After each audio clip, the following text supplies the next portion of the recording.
The 6th Silk Road International Exposition opened Sunday in Xi'an, capital of northwest China's Shaanxi province, with deeper Belt and Road cooperation high on the agenda.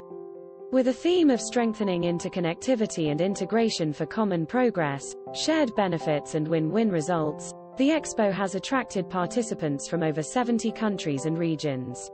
The 5-day expo also features meetings and forums that cover topics such as RCEP, regional economic and trade cooperation, smart manufacturing and green development. We came here with our made in Ghana goods, drums, handicrafts, and then we use this platform to promote to the whole world. And this time around, we can see through this One Belt, One Road initiative, Ghana is able to have other investors, Chinese companies, to go to Ghana and do investment. Win-win partners, we think is a very good opportunity.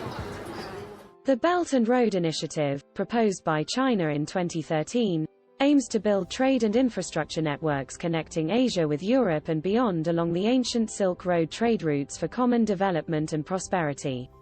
From 2013 to 2021, the total volume of trade of goods between China and the Belt and Road countries was nearly $11 trillion, while two-way investment exceeded $230 billion.